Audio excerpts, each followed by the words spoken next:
Yan, basta kayo mga kababayan. Yan, ano ngayon, Tuesday. Ngayon, inumpisa natin ang ating araw na mag-gym. Ano lang, treadmill.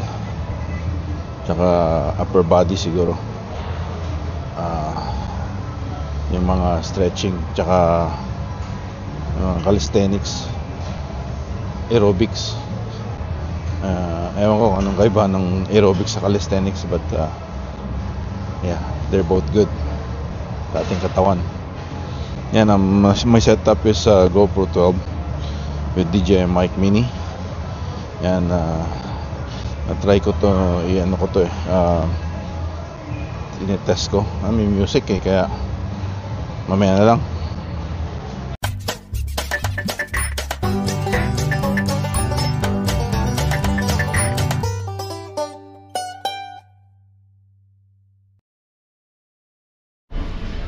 Ito GoPro 13 sa 439 bundle, valid until February 17.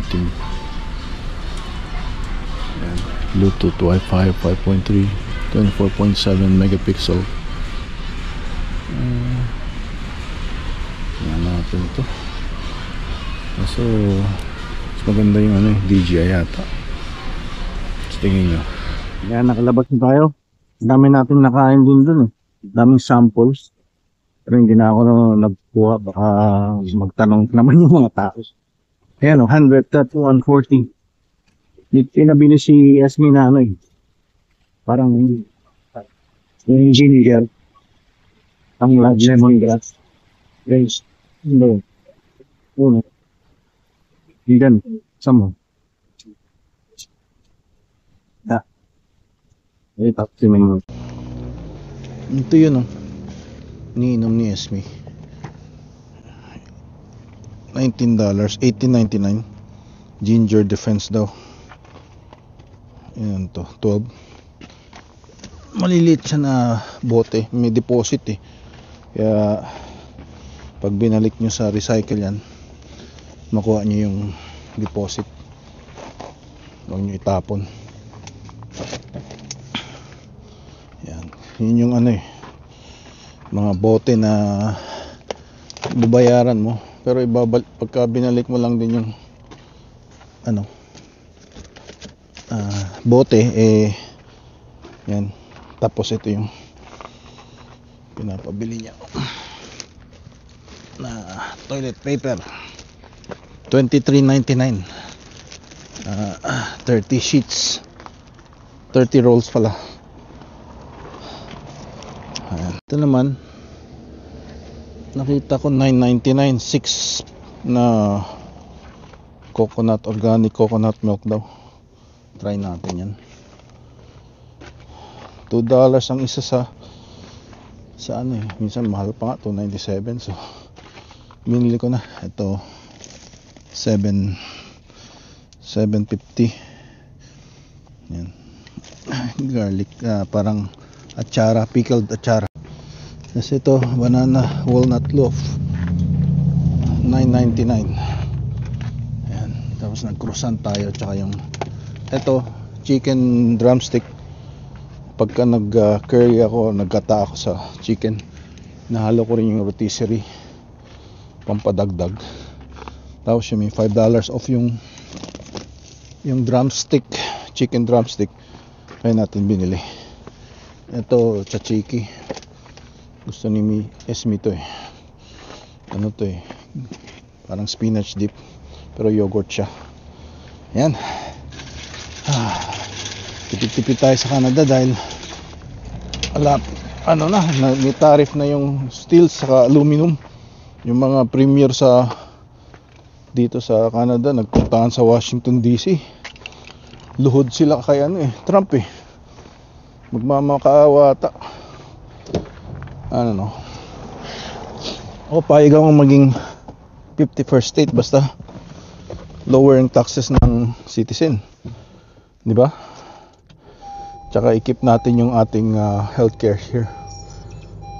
Dun sa ibang state ganun pa rin palakad nila. Yun lang, maiba lang yung governor imbis na prime minister. I don't know. We'll see how it goes. It's a big economy, big market, right? You're gonna have a job there too. So it's a win-win situation for everybody, I think, except for the politicians. Simulan sila ng trabaho. Yan, matagal na ako nagtitingin ng Bluetooth na Nung una iniisip ko yung earpod kasi Bluetooth din yun, di ba?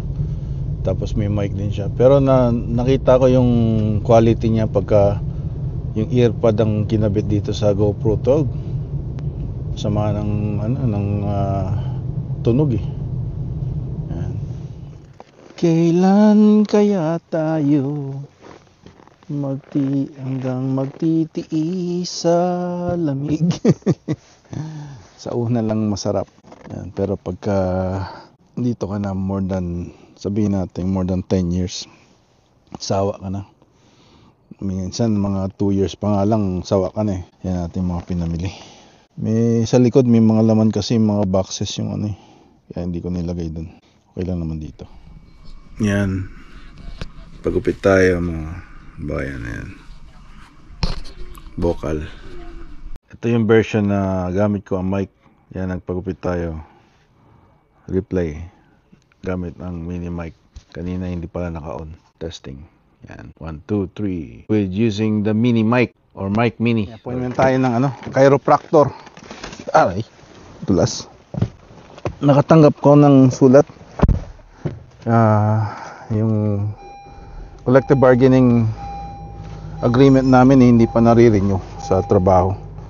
So, baka mag-strike yung mga members ng union namin sa trabaho.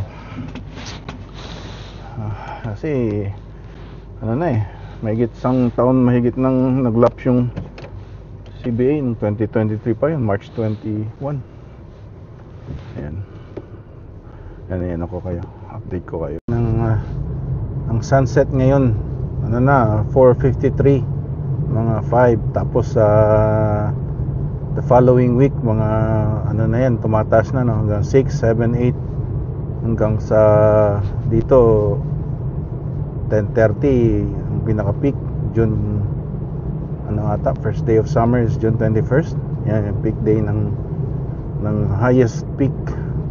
Pero sa Yukon, sa mga north talaga, 24 hours daw hindi umano yung araw hindi lumulubog.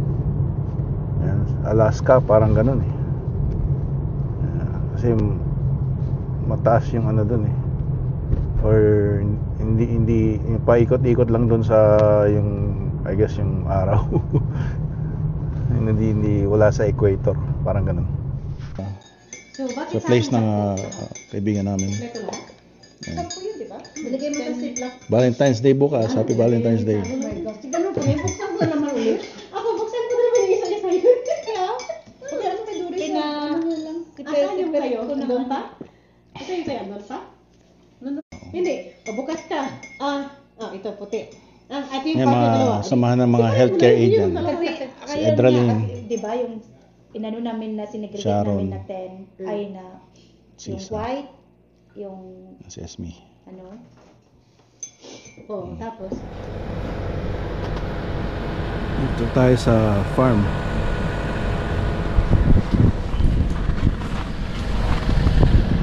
May mga hay para pagkain ng mga baka. Pagkain din ng mga kabayo, pero walang kabayo dito. Ito yung mga baka. Isa mukhang buffalo eh. Mukhang bison ayan lapitan natin, ipet natin. Hello. Lamig baka magalit ayan ang cute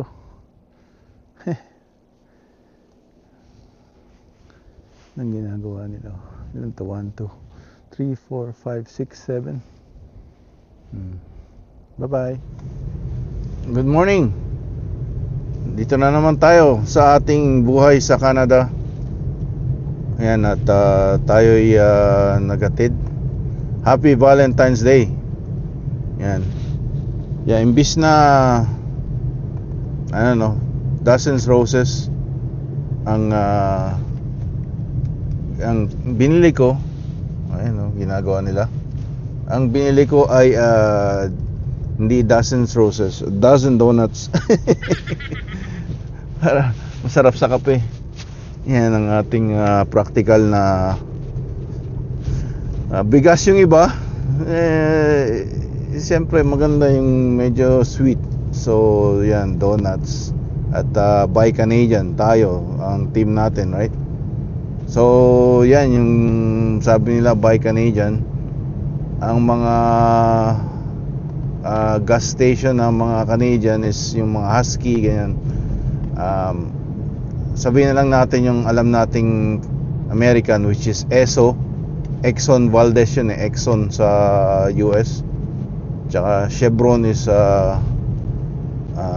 US din. Yan. So sa PC points, kumukuha ako ng points dito sa Esso para yan, ang Costco, I guess Costco is American, right? But the gas in Costco, I think it's Canadian. Chicken to go, Chesterfield, $61.9 ang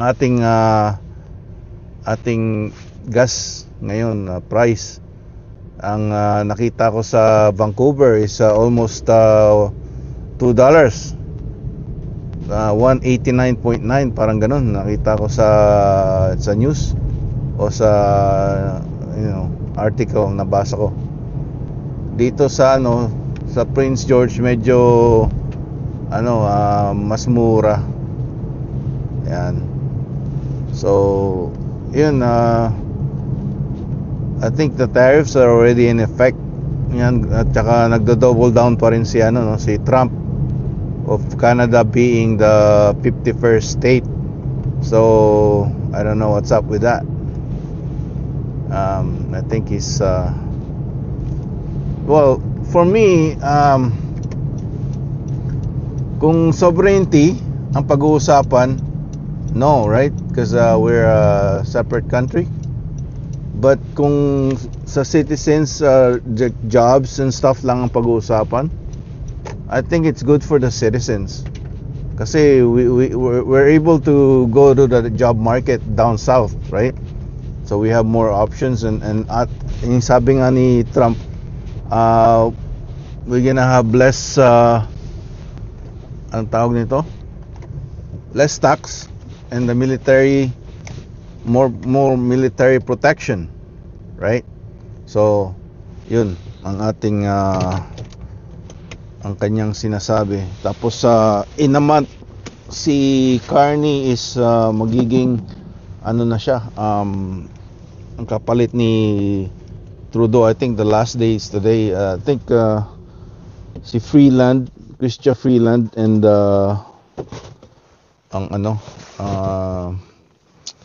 tatlo sila dalawang babae, isang tsaka si Carney. But si Carney, I think, is the most likely na ipapalit kasi siya yung advisor ni Trudeau, no? But hopefully, well, he's the architect of the carbon tax, na kaya tawag sa kanya carbon tax Carney. So I don't know if we're better off with him. So yan, yun na muna. Happy Valentine's Day. Ayan ang kanyang paborito. Ito ang aking paborito. Yan. Tsaka assorted. Kain tayo. Magkape.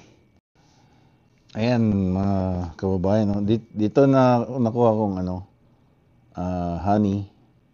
Pero ewan ko kung yung sa loob nun parang honeycomb. Hindi ata nakakain yun, pero pag tinanggal mo yun parang kalahati na ng laman ng nawala. So parang marketing lang nila yan. Sa to, sa Costco, $9.99, $10. Ayan. 2,000 years later. Yan, narinig nyo ako. Habang nakikinig ako sa Siako Greatest Hits. Gano tayo. So nga pala no, update lang sa trabaho sa Canada.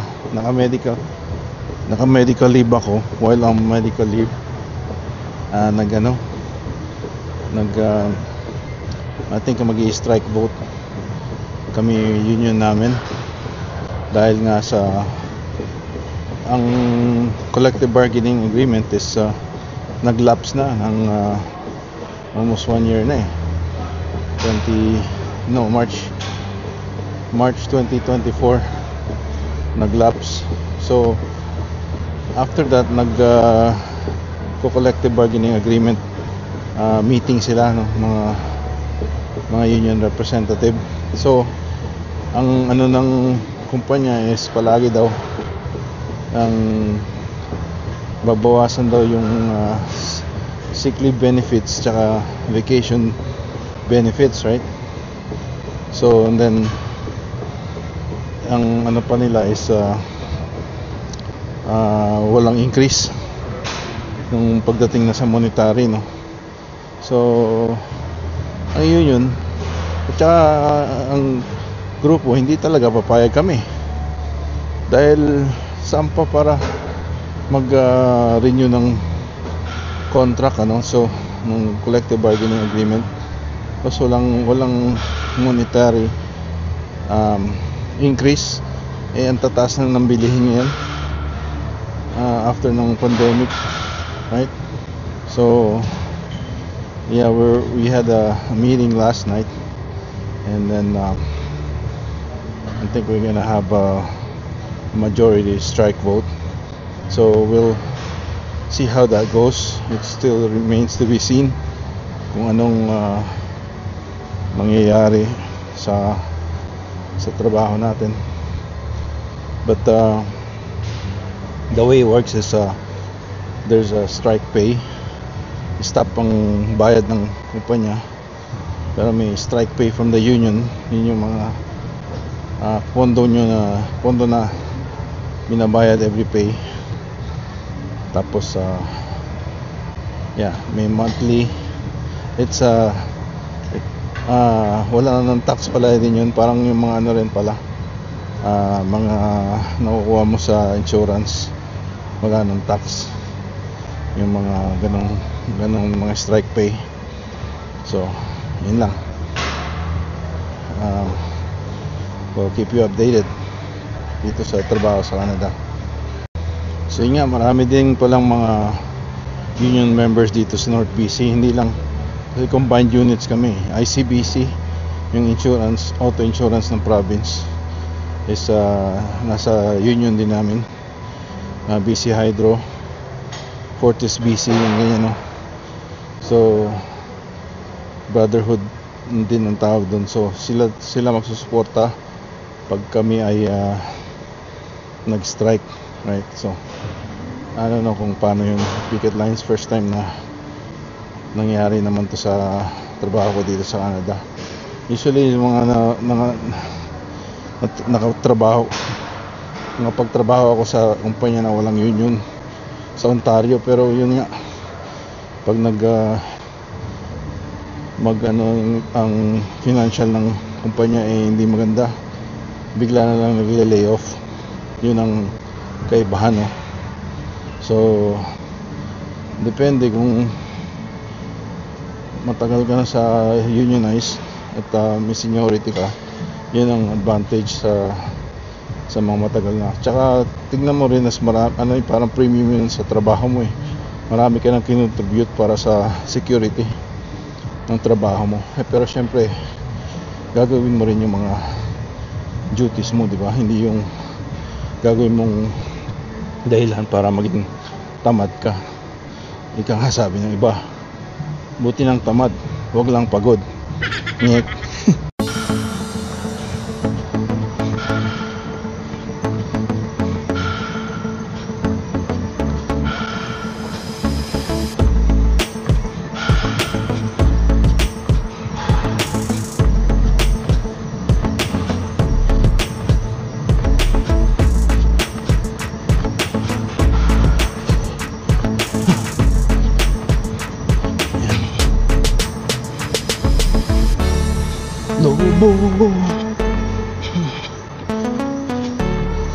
Tagalog rock.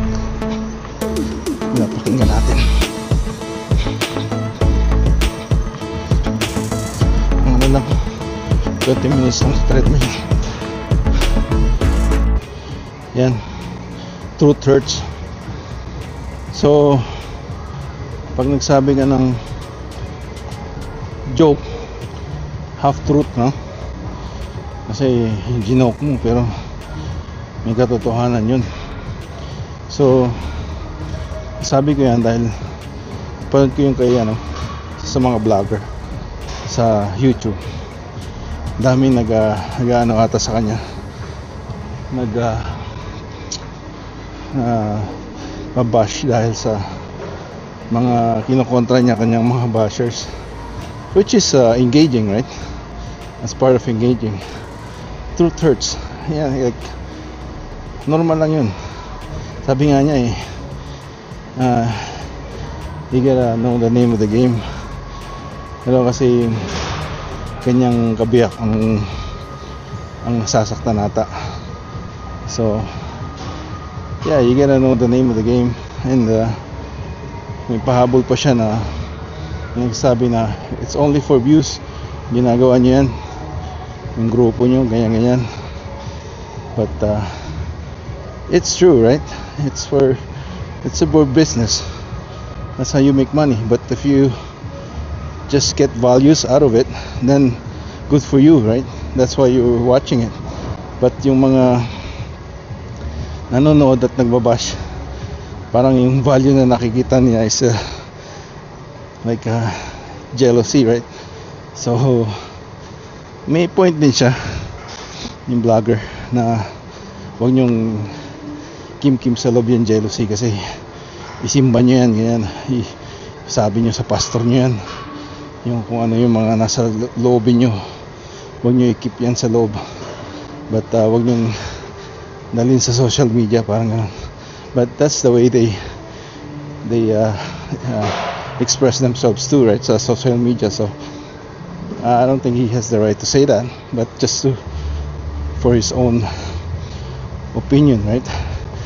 That's his right to express his opinions, but he doesn't have a right to say na ganito gawin mo, ganito ganyan mo. Nasa tao na yung nakikinig. Is for maybe he'll take or she'll take that as a entertainment advice or just a joke advice. Yan, nasa tao na yan. Kasi iba-iba naman ang perspective ng tao, ng pananaw ng tao sa mga bagay-bagay. So yun lang. I'm just sending it out there.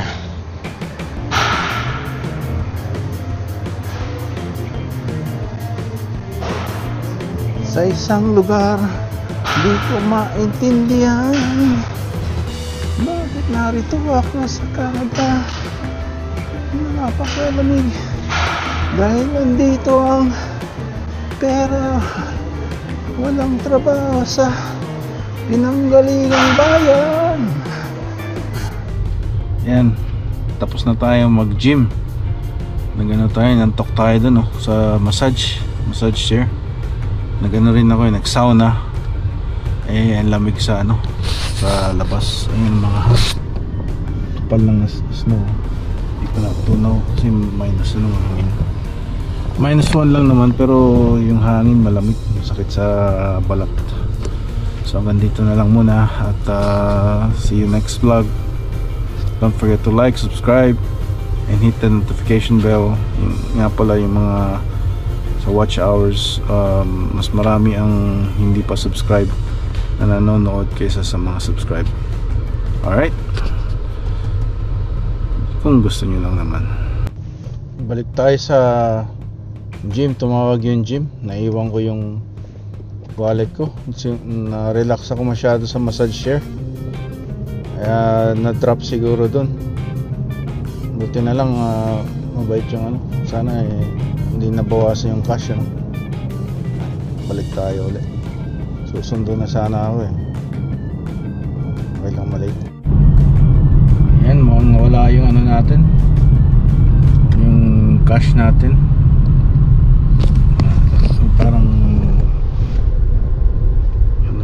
cash eh.